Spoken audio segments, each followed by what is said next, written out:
my grandfather sent me up yonder. There was up yonder, down yonder, and over yonder.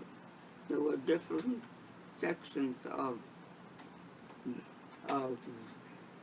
land which our family had accumulated. I guess people moved away and they sold them what they had rather cheaply, and my grandparents went ahead and bid it and ended up with land. Anyway, they told me to go up yonder and see if the cows were in the barn, which I did. I looked in and the cows were contentedly chewing their cud. And when I came out, I glanced over the fields, about 3 fields away, and I saw the Maguires. The Maguires are out. So that's something to entertain me. I'll go over and talk with them and see what they're doing and what they're planning. So I went over, but there were 3 fields, and between each field there was a stile. There were 2 steps up. You stepped over into 2 steps down, and you're in the next field. So the space between was pretty wide, and when I got to the first stile, I thought I heard them talking, and I listened, and I said, they're speaking in Gaelic. And that thing, really, I knew that I had an adventure of some sort. I figured it's very strange. And I saw there was a man.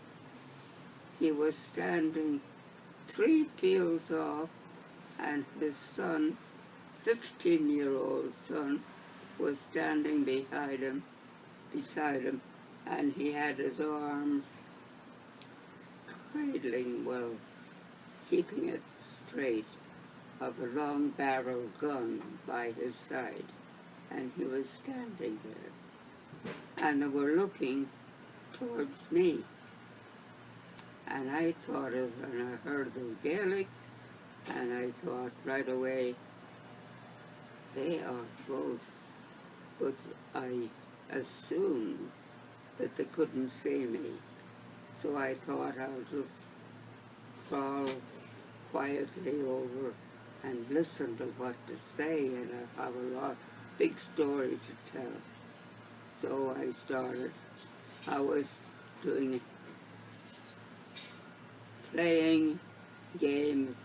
I would tumble and jump and skip and just act like a fool, just playing and getting closer and closer. And when I came to the gate, which was where at the other end, the other side of it, there was that man, and he wore a suit that was like, it would look very comfortable, and it clung to his body without clinging.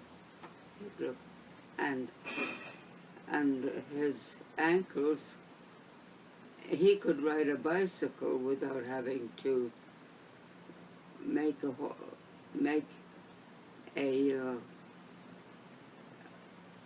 sort of a clip to keep the bicycle from twisting around his ankles. They didn't have any. They had a nice clean suit on. I guess it wasn't a suit. And I'm jumping ahead. I'll say it was just like the kind of thing that Jonathan sells. It was like a basic Jonathan suit.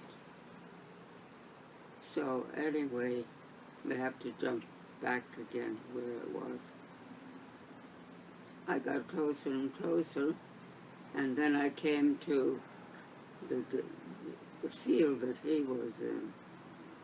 This man that was standing there with his son beside him and looking out towards me. So as I got to his field, I stepped up from my side of that field, and I was putting my foot on the steps that was his field. And the minute I did so,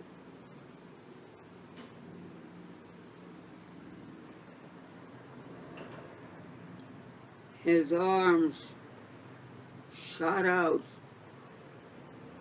just like a bullet. It was strong and forceful.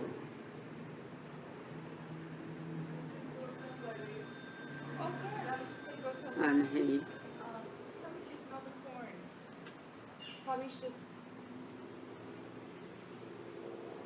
his palm was raised against me, just like that.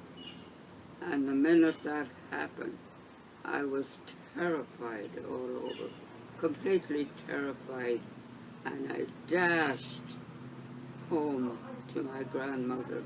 I didn't even touch the ground. My feet just skimmed the top of the ground. And when I got home, I was trembling so much, my grandmother rolled me in a shawl and gave me some warm milk with rosemary. And Brenda heard her telling Mom, her grandpa about it because he was away. And she said, children see things. So I guess I saw things, but I also felt things. So the thing that makes me think about it were the clothes, really. And like the feeling of another generation. So. Who do you think they were? And I was thinking, men like clothes. There was a very famous Irish warrior. His name